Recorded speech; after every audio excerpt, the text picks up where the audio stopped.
मैं निधि मान सिंह डॉक्टर मुल्ला आदम अली जी के यूट्यूब चैनल पर आपका स्वागत करती हूँ। में हम आपके लिए लेकर आए हैं सुदर्शन की लिखी कहानी हार की जीत। ये सुदर्शन जी की पहली कहानी है जो 1920 में सरस्वती पत्रिका में प्रकाशित हुई थी। माँ को अपने बेटे और किसान को अपने लहराते खेत देखकर जो आनंद आता है, वही आनंद बाबा भारती को अपना घोड़ा देखकर आता था। भगवत भजन से जो समय बचता वह घोड़े को अर्पण हो जाता।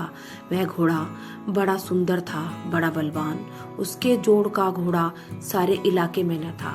बाबा भारती उसे सुल्तान कहकर पुकारते, अपने हाथ से खरहार करते, खुद दाना खिलाते और देख देख कर प्रसन्न होते। उन्होंने रुपया, माल, असबाब, जमीन आदि अपना सब कुछ छोड़ दिया था। यहाँ तक कि उन्हें नगर के जीवन से भी घृणा थी। अब गांव से बाहर एक छोटे से मंदिर में रहते और भगवान का भजन करते। मैं सुल्तान के बिना नहीं रह सकूंगा, उन्हें ऐसी भ्रांति सी हो गई थी। वे उसकी चाल पर लट्टू थे। कहते, ऐसा चलता है जैसे मोर घटा को देखकर नाच रहा हो। जब तक संध्या समय सुल्तान पर चढ़कर 8-10 मील का चक्कर न लगा लेते, उन्हें चैन न आता। खड़ग सिंह उस इलाके का प्रसिद्ध डाकू था। लोग उसका नाम सुनकर कांपते थे। होते होते सुल्तान की कीर्ति उसके कानों तक भी पहुंची। उसका हृदय उसे देखने के लिए अधीर हो उठा। वह एक दिन दोपहर के समय बाबा भारती के पास पहुंचा और नमस्कार करके बैठ गया। बाबा भारती ने पूछा, खड़ग सिंह, क्या हाल है? खड़ग सिंह ने सिर झुकाकर उत्तर दिया, आपकी दया है, कहो इधर कैसे आ गए? सुल्तान की चाह खींच लाई। विचित्र जानवर है, देखोगे तो प्रसन्न हो जाओगे। मैंने भी बड़ी प्रशंसा सुनी है। उसकी चाल तुम्हारा मन मोह लेगी। कहते हैं देखने में भी बहुत सुंदर है। क्या कहना, जो उसे एक बार देख लेता है उसके हृदय पर उसकी छवि अंकित हो जाती है। बहुत दिनों से अभिलाषा थी, आज उपस्थिति हो सका हूँ। बाबा भारती और खड़ग सिंह अस्तबल में पहुंचे। बाबा ने घोड़ा दिखाया घमंड से। खड़ग सिंह ने देखा आश्चर्य से। उसने सैकड़ों घोड़े देखे थे, परंतु ऐसा बांका घोड़ा उसकी आंखों से कभी न गुजरा था। सोचने लगा, भाग्य की बात है, ऐसा घोड़ा खड़ग सिंह के पास होना चाहिए था। इस साधु को ऐसी चीजों से क्या लाभ? कुछ देर तक आश्चर्य से चुपचाप खड़ा रहा। इसके बाद उसके हृदय में हलचल होने लगी। बालकों किसी अधीरता से बोला, परंतु बाबा जी, इसकी चाल न देखी तो क्या देखा? दूसरे के मुख से सुल्तान की प्रशंसा सुनने के लिए उनका हृदय अधीर हो गया। घोड़े को खोलकर बाहर गए। घोड़ा वायु वेग से उड़ने लगा। उसकी चाल को देखकर खड़ग सिंह के हृदय पर सांप लौट गई। वह डाकू था और जो वस्तु उसे पसंद आ जाए उस पर वह अपना अधिकार समझता था। उसके पास बाहुबल था। आदमी भी जाते जाते उसने कहा, बाबा जी, मैं ये घोड़ा आपके पास न रहने दूंगा। बाबा भारती डर गए। अब उन्हें रात को नींद न आती। सारी रात अस्तबल की रखवाली में कटने लगी।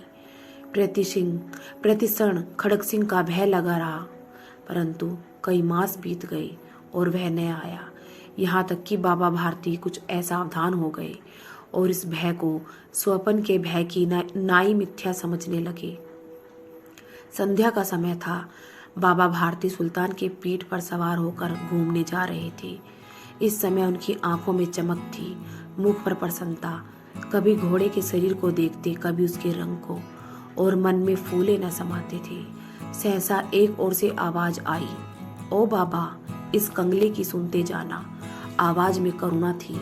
बाबा ने घोड़े को रोक लिया। देखा एक अपाहिज वृक्ष की छाया में पड़ा करहा रहा है। बोले, क्यों, तुम्हें क्या कष्ट है?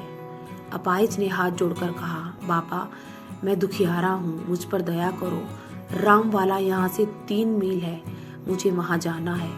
घोड़े पर चढ़ा लो, परमात्मा भला करेगा। वहां तुम्हारा कौन है? दुर्गादत्त वैद्य का नाम आपने सुना होगा, मैं उनका सौतेला भाई हूँ। बाबा भारती ने घोड़े से उतरकर अपाहिज को घोड़े पर सवार किया और स्वयं उसकी लगाम पकड़कर धीरे धीरे चलने लगे। सहसा उन्हें एक झटका सा लगा और लगाम हाथ से छूट गई। उनके आश्चर्य का ठिकाना न रहा जब देखा कि अपाहिज घोड़े की पीठ पर तनकर बैठा है और घोड़े को दौड़ाए लिए जा रहा है। उनके मुख से भय, विस्मय और निराशा से मिली हुई चीख निकल गई। वह अपाहिज डाकू खड़क सिंह था। बाबा भारती कुछ देर तक चुप रहे और कुछ समय पश्चात कुछ निश्चय करके पूरे बल से चिल्लाकर बोले, जरा ठहर जाओ। खड़क सिंह ने यह आवाज सुनकर घोड़ा रोक लिया और उसकी गर्दन पर हाथ फेरते हुए कहा, बाबा जी, यह घोड़ा अब न दूंगा, परंतु एक बात सुनते जाओ। खड़क सिंह ठहर गया। बाबा भारती ने निकट जाकर उसकी ओर ऐसे देखा जैसे बकरा कसाई की ओर देखता है और कहा, यह घोड़ा तुम्हारा हो चुका है। मैं तुमसे इसे वापस करने के लिए नहीं कहूंगा, परंतु खड़क सिंह, केवल एक प्रार्थना करता हूँ, इसे अस्वीकार न करना, नहीं तो मेरा दिल टूट जाएगा।